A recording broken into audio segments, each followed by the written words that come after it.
हरे कृष्ण कृष्ण कृष्ण हरे हरे हरे राम राम राम हरे हरे कृष्ण कृष्ण कृष्ण हरे। मेरो मनलाई के भयो शिव रङमै पोरा नै रङ्गियो। मेरो मनलाई के भयो शिव रमै पुरा नै रङ्गियो। हर हर शम्भु जता हेर्छु त्यतै देख्छु शिव मात्रै शिव। आँखा बन्द गर्दा पनि आँखाभरि शिव। जता हेर्छु त्यतै देख्छु शिव मात्रै शिव। आँखा बन्द गर्दा पनि आँखाभरि शिव। मेरो मनलाई के भयो शिव रङमै पुरा नै रङ्गियो। शिव रङमै पुरा नै रङ्गियो। हर हर महादेव हर हर महादेव हर हर महादेव। आफ्नै छाया भित्र पनि देख्छु शिव रूपा। आफ्नै छाया भित्र पनि देख्छु शिव रूपा। शिव बिना उराट लाग्छ आफ्नै रूप मेरा हो। शिव बिना उराट लाग्छ आफ्नै रूप मेरो। मनलाई के भयो शिव रङमै पुरा नै रङ्गियो। मेरो मनलाई के भयो शिव रङमै पुरा नै रङ्गियो। हर हर शम्भो हर हर शम्भो। सानैदेखि शिव पाउने चाह थियो मनमा। सानैदेखि शिव पाउने चाह थियो मनमा। नपाए थपकन जानु पर्ला वनमा। सानैदेखि शिव पाउने चाह थियो मनमा। नपाए त थपकन जानु पर्ला वनमा। मेरो मनलाई के भयो शिव रङमै पुरा नै रङ्गियो। मेरो मनलाई के भयो शिव रङमै पुरा नै रङ्गियो।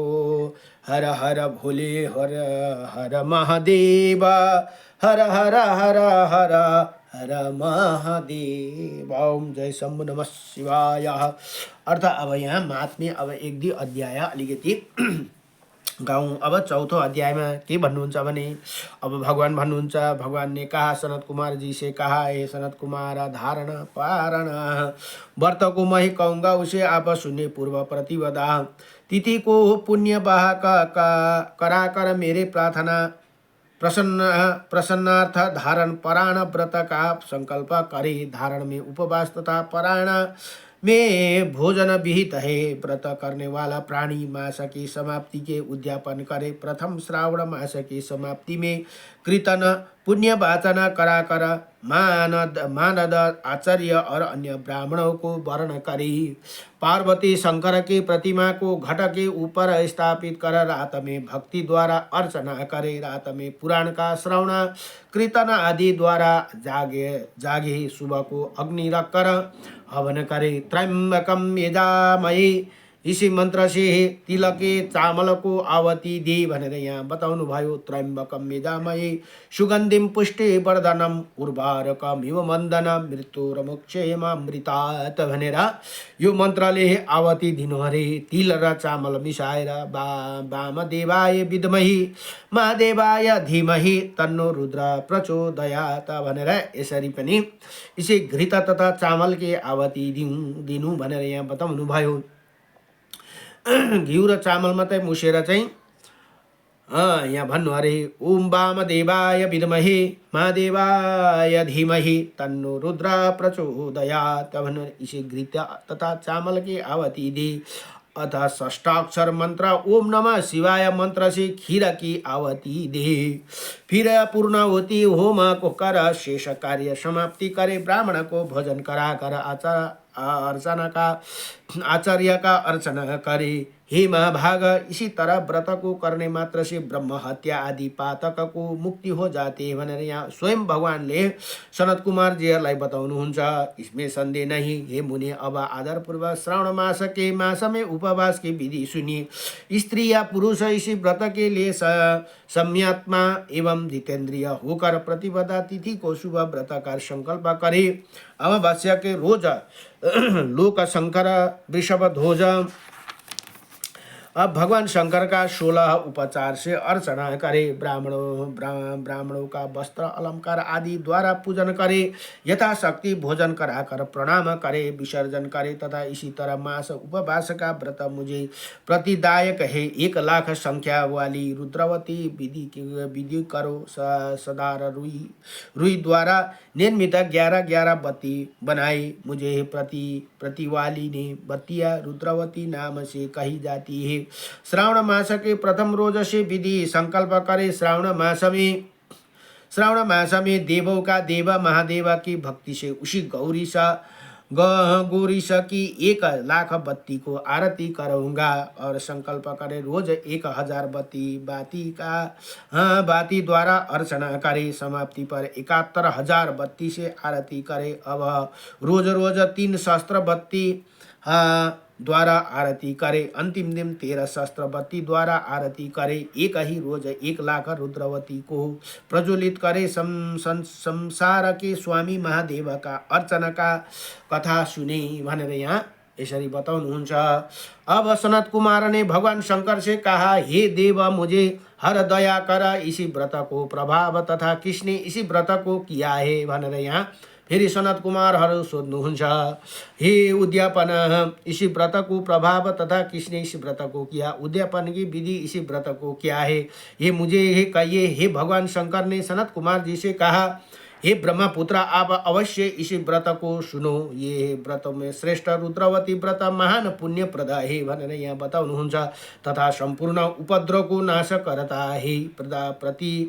प्रति तथा सौभाग्य देने वाला, पुत्र पौत्र तथा समृद्धि को देने वाला ये भगवान शंकर को अत्यंत प्रिय है। उत्तम शिवलोका को देने वाला इसकी एक पुरातन कथा कहते हैं। क्षिप्रा नदी के सुंदर तट के किनारे रमणीय एक उज्जैनी नाम का की पुरी है। उसी पुरी में सुगंधा नाम वाली बहुत सुंदर वैश्य थी।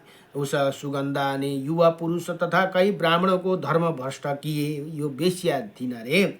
बारंबार बहुत से राजा तथा राजकुमारों को नग्न किया। उनके आभूषण आदि ग्रहण कर धिक्कार दे उसी वैश्या ने उन्हें निकाला भनेर यहाँ बताउनुहुन्छ। अब निकाला दिया। इसी प्रकार उसी सुगंधा ने बहुत से आदमियों को लूटा। उसी वेश्या ने शरीर को सुगंध 1 कोश तक सुगंधित होती रहती थी।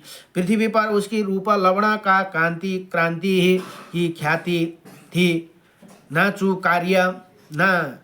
कार्य में रंबा आदि देवगणाओं का अपमान करती थी। पैरों की चाल से पद पर हंसती तथा हंसों की चाल के हंसी उड़ाती रहती थी। अब कौतुका वश किसी समय वो वैश्य भुकुटी की तथा कटाक्षों में काम बाण को त्याग गति हुई। क्षिप्रा नदी गई। वहाँ उन्होंने सब और ऋषियों से युक्त क्षिप्रा नदी को देखा। कुछ ब्राह्मण ध्यान में संलग्न, कुछ जप लीन में, कुछ शिव अर्चन में और कुछ विष्णु अर्चन में संलग्न थे। हे महाबाहु, उन सब के मध्यम उसी ऋषि वशिष्ठ को देखा। उसके दर्शन मात्र से प्रभाव से उसी वैश्यानी की धर्म को वृद्धि हो गई। जीवन तथा विषयों में मन हट गया। उसे विश्वास हो मुनि श्रेष्ठ वशिष्ठ को बारंबार प्रणाम कर सब पाप कर्म को नाश का उपाय पूछा भनेर यहाँ भन्नुहुन्छ। अब सुगंधा ने कहा, हे नाथ, हे विषेन्द्रिय, हे योगी, मैंने बहुत पाप किए हैं। हे प्रभु, आप उन संपूर्ण पाप नाश उपाय को कहे। ईश्वर भन्नुहुन्छ। हे सनत कुमार जी से बोले, हे दीनवत्सला वशिष्ठ मुनि ने उसी वैश्य की वाणी को श्रवण कर उसी वैश्य से कहा, हे भद्रे, एकाग्र चित्त हो, सुनो। तेरा पाप का नाश जे पुण्य से हटेगा वो मैं सब का कहता हूँ भनेर यहाँ बताउनु भयो। हे भद्रे, त्रिलोक्य प्रसिद्ध वाराणसी में जाकर उसी दुर्लभ व्रत को करो। और हे भद्रे, रुद्रवती व्रत महान पुण्य देने वाले तथा शिव प्राप्ति प्रीति कारक है भनेर यहाँ भन्नुभयो अरे। हे भद्रे, इसी ही व्रत को करने मात्र से तेरी उत्तम गति होगी भनेर यहाँ भगवान वशिष्ठले बताउनु भयो। सारी विधि सुनकर वो खजना नौकर तथा मित्र को साथ लेकर काशीपुरी में गई। वहाँ पर वशिष्ठ जी ने वो आदेश अनुसार व्रत किया। वो वैश्य 5 भौतिक देह के सहित भगवान शंकर के शरीर में विलीन हो गई। जो स्त्री इसी दुर्लभ व्रत को करती है, वो जो वस्तु की इच्छा करते हैं उसी वो निश्चय मिलती है। वो है सुवर्ते। अब मणिकर्णिका वर्तियों में व्रत करने मात्र से स्त्रियों मेरे आराधना की हिस्सेदार होती है भनेर यहाँ भन्नुहुन्छ। वो वस्त्र, वो स्त्री प्रलयंतक का मेरी प्रिया होकर निवास करती है व्रत पूर्ति होने के लिए। इसकी व्रत उद्यापन विधि को कहूँगा। पार्वती के सहित शंकर की प्रतिमा चांदी ही निर्मित हो। विधि द्वारा अर्चना कर रात में जागरण प्राप्त काल सविधि नदी में स्नान करे।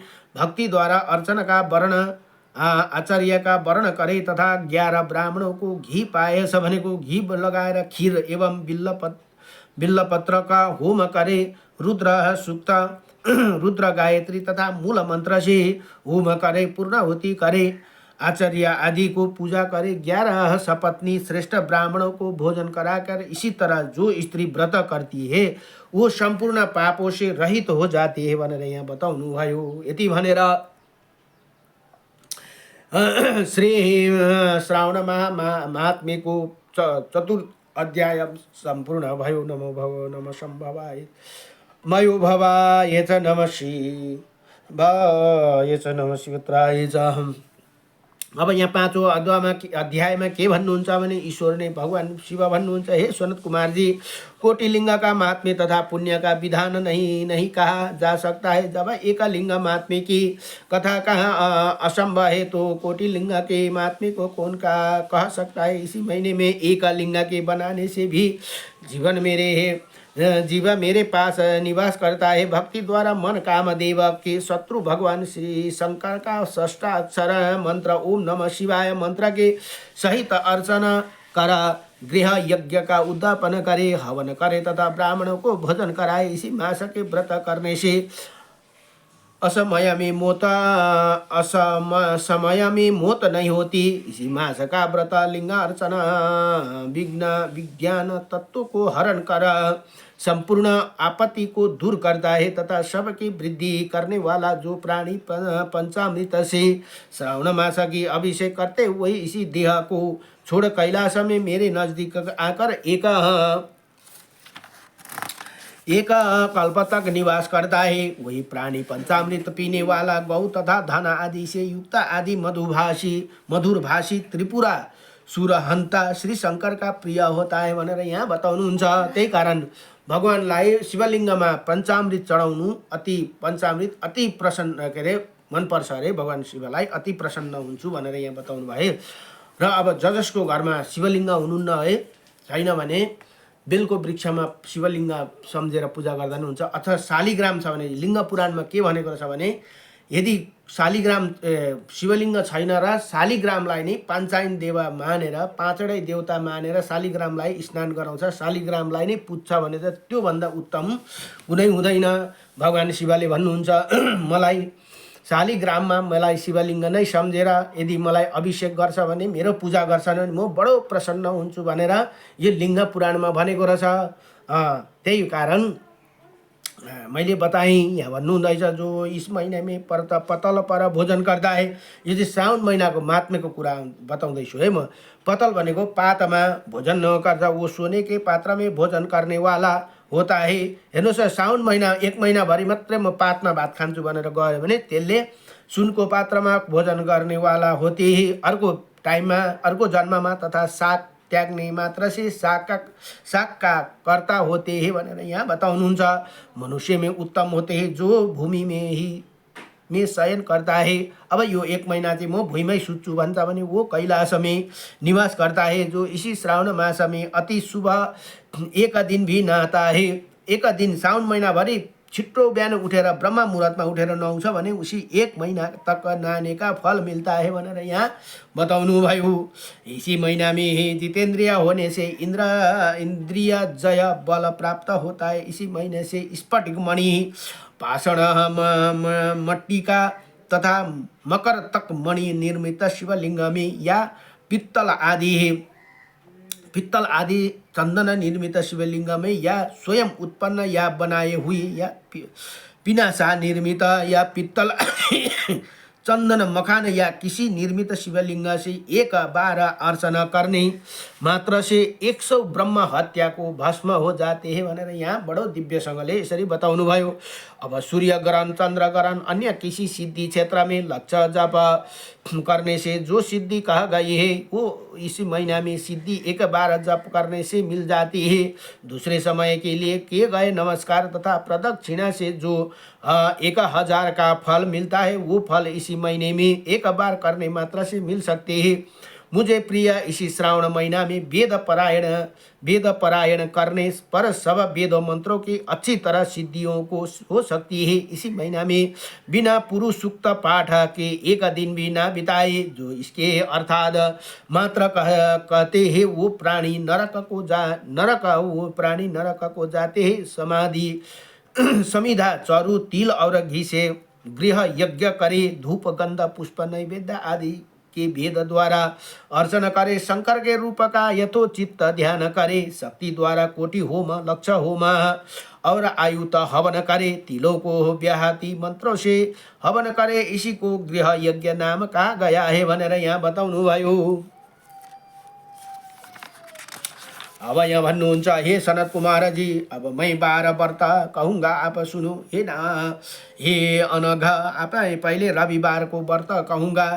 रमणीय प्रतिष्ठानपुर में सुकर्म नाम का एक दरिद्र ब्राह्मण तथा कृपाण भक्षण वृत्तियों के घूमता था। एक दिन सुकर्म ब्राह्मण ने धान्य भिक्षा के लिए प्रतिष्ठानपुर में घूमते हुए किसी गृहस्थ के घर में स्त्रियों को देखा। वो स्त्री आपस में मिलजुल कर रविवार को उत्तम व्रत को कर रही थी। उसी समय एक ब्राह्मण को देखा। उन्हें स्त्रियों से अर्चना को जल्दी ही ढक दिया। उसी ब्राह्मण देव ने उसी स्त्रियों से अर्चना विधि को जानने की जिज्ञासा की। हे साध्वी स्त्री हो, आप सबसे क्या ये इस व्रत को ढक दिए? आप दयालु है, मुझ पर कृपा कर इसी व्रत की विधि कहिए, क्योंकि परोपकार को के तुल्य तीनों लोक में अन्य धर्म नहीं है भनेर यहाँ भन्नुहुन्छ।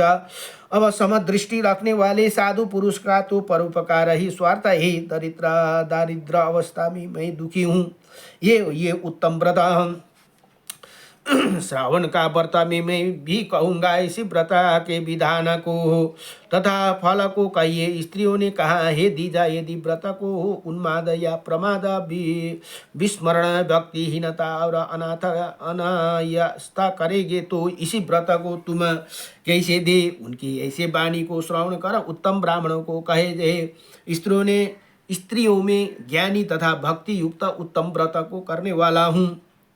इसी तरह उनकी वाणी सुनकर उन्हीं स्त्रियों में से एक प्रौढ़ा स्त्री ने रविवार के व्रत तथा उसकी विधि उनके कही। श्रावण के शुक्ल पक्ष में पहले रविवार को मौन होकर उठे, ठंडे पानी से स्नान कर, नित्य कर्म कर, पान के पत्ते पर 12 परिधाधि वाला पांडाल लिखे, उसको लाल चंदन द्वारा सूर्य नारायण के तुल्य गोलाकार और लिखे। उसी मंडल में संज्ञा नामक वाली स्त्री के सहित सूर्य का लाल चंदन से पूजन करे। नारिकेल, बीज और खाड़ा शक्करा के युक्त सूर्य को मंत्र को कहकर नैवेद्य दे। सूर्य के 12 मंत्रों को द्वारा स्वतः वन करे, 12 नमस्कार करे, 12 प्रदक्षिणा करे और 6 सूत्र को एक में मिलाकर उसमें 6 ग्रंथि लगावे। उसी सूत्र को सूर्य नारायण को अर्पण करे, उसे अपने कंठ में बांध ले। 12 फल से संपन्न बयान ब्राह्मण को दे दे। इसी व्रत को विधि को किसी ने नहीं कहने चाहिए। ये इसी प्रकार व्रत के करने से निर्धन प्राणी धनवान हो जाते हैं। पुत्रहीन प्राणी पुत्र प्राप्त कर सकता है, कोड़ी कोड़ से छुटकारा पा जाता है। हे विप्रेंद्रिय, विशेष क्या कहा गया, जा साधक जिस वस्तु की अभिलाषी करता है वो सब इसी व्रत के प्रभाव मात्र से प्राप्त कर लेते हैं। इसी तरह श्रावण मास में 4 रविवार या 5 रविवार व्रत करे, व्रत की संपूर्ण फल की इच्छा के लिए उद्यापन करे और विपेंद्रिय उसी प्रकार व्रत करने मात्र से सिद्धि होती है। वो ब्राह्मण उसी साध्वी स्त्रियों के नमस्कार कर अपने घर को चला आया। जैसे सुनकर वो घर आया था वैसे उस सब विधि द्वारा उसी व्रत को अपने दोनों कन्याओं को भी व्रत विधि बताई। उसी व्रत को सुनने से और अर्चना तथा दर्शन मात्र से दोनों कन्याओं को देवंगना के तुल्य व्रत विधि के प्रभाव मात्र से सुंदर हो गई। उसी दिन से उसी विप्र ने घर में लक्ष्मी निवास करने लगी। अनेकों रास्ता से अनेकों नियमितियों सहित वो ब्राह्मण उसी दिन से लक्ष्मीपति हो गया भनेर यहाँ भन्नुहुन्छ। किसी राजा ने उसी ब्राह्मण को घर में समीप रास्ते से होकर निकलते हुए अति सुंदर उन दोनों कन्याओं को बड़ा मदे या खिड़की पर बैठे देखा। दोनों कन्या अपनी देह का अवसायों से त्रिलोक्य में संपूर्ण उत्तम चीजों को तथा कमल और चंद्रमा को भी अपमानित करती थी। उसी बालिकाओं को देखने से राजा मोहित हो क्षण भर में वो स्थिर हो गई। राजा ने ब्राह्मण को बुलाकर उन दोनों बालिकाओं को के लिए याचना की। ब्राह्मण ने भी प्रसन्न हो दोनों बालिकाओं के राजा को दे दिया और दोनों बालिकाओं राजा को स्वामी तत्व के रूप में प्राप्त कर प्रसन्न हो गई। प्रसन्न चित्त होकर बालिकाओं ने इसी व्रत के प्रभाव से पुत्र पोत्रादि युक्त हुई और हे मुने बड़े अबु युद्ध को करने वाले इसी व्रत को आपसे कहा भनेर यहाँ यति भनेर अथ 5औं अध्याय सम्पूर्ण भयो। नमः सम्भवाय च मयो भवाय च नमः शिवाय च नमः शिवाय हर हर भोले नमः शिवाय हर हर भोले नमः शिवाय। ओम नमः सम्भवाय च आजलाई यति नै। नमः